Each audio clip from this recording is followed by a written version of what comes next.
You were never supposed to retire. That peaceful dream, beaches, golf clubs, pension checks, it isn't ancient wisdom, it's a 20th century invention. And it was never really about freedom, it was about control.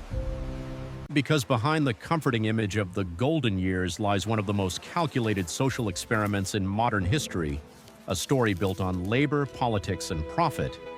And once you see how it began, you'll never look at your future the same way again. Most people think retirement is natural, that you work hard, earn your keep, then someday deserve to stop. But for most of human history, nobody stopped working. Farmers farmed, blacksmiths hammered, merchants traded until they couldn't move their hands. The idea that life ends with decades of leisure simply didn't exist. So where did it come from? It started not with compassion, but with crisis. In the mid-1800s, Europe was changing fast. Industry exploded, cities grew, workers poured into factories that chewed them up and spat them out.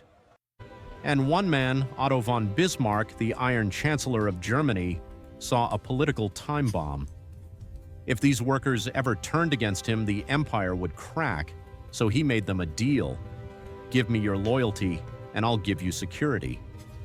In 1889, Bismarck created the world's first government-run retirement program. The age? 70. The average life expectancy? 45. Do the math. This wasn't a plan for comfort, it was a plan for control. A psychological contract that turned workers' loyalty into a political weapon. The clock started ticking, not just for people's lives, but for how long the state could keep them believing. Tick, tick, tick. Fast forward to the early 1900s. The idea spreads like wildfire. Governments from Britain to the US copy Bismarck's model. But the pitch changes. It becomes moral. Work hard, they said, and you'll earn your rest. In 1935, Franklin D. Roosevelt signs the Social Security Act. The nation was in the Great Depression, millions jobless, angry, desperate. Social Security wasn't just a policy, it was social glue. It turned fear into faith. Another generation, another tick of the same clock, a new promise, same control, and it worked.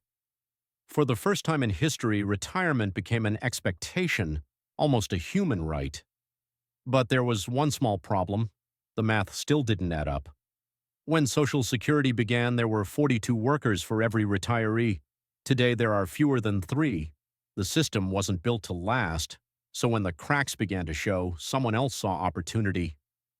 Enter corporate America. By the mid-20th century, companies realized they could use retirement the same way Bismarck did, as leverage. Big firms like General Motors, IBM, and AT&T rolled out golden pensions. On paper, it looked generous, lifetime income after years of service. But in reality, it was golden handcuffs. The longer you stayed, the more you were owed, which meant leaving was financial suicide. Companies didn't just hire workers, they owned them. The clock kept ticking, and then everything changed, not because people wanted freedom, but because corporations wanted out. By the 1980s, pensions were expensive, risky, and they tied companies down. So Wall Street proposed a clever swap. They said, why should your employer take the risk? Let the worker invest for themselves. And so the 401k was born. On paper, it looked empowering. You control your money, you choose your future. But here's what really happened. Retirement turned from a safety net into a slot machine. Every paycheck a bet, every year another spin. And the house always wins. Wall Street didn't just manage your money, it turned your future into its business model. Mutual funds, management fees, trading platforms, a trillion-dollar ecosystem grew around your hope for someday. The financial industry didn't kill retirement, it monetized it. And while you watched your account balance like a scoreboard, someone else cashed in on the game itself. So what does retirement really buy? Freedom or faith? Because the truth is, the modern retirement system was never about your time. It was about your belief in time. A belief that if you just keep working, saving, waiting, one day you'll have enough. That belief keeps the machine running, tick, tick, tick. But now the machine is breaking down. Life expectancy has soared, birth rates have fallen, the cost of living eats through savings like acid, and that secure 401k?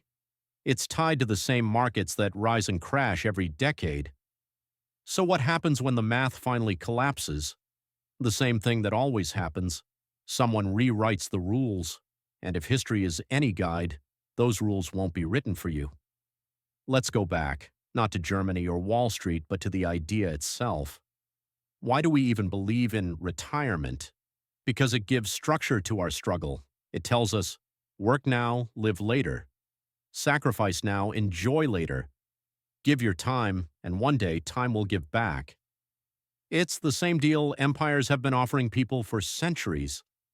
Only the packaging changes. Bismarck promised dignity, FDR promised safety, Wall Street promised independence, but all three were selling the same illusion that time belongs to you.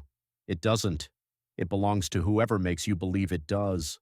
Tick, tick, tick. The sound of your time, your labor, your life, measured, monetized, managed. A 19th century emperor started it, a 20th century government perfected it, and a 21st century market profits from it.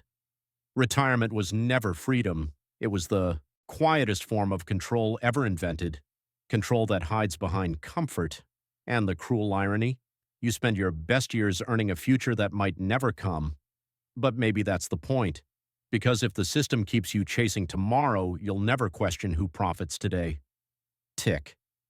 And that's why the real story of retirement isn't about money at all. It's about trust. Trust in governments, trust in corporations, trust that the system still works. And as long as we keep believing, the clock keeps ticking. Because before money could control minds, gold controlled nations.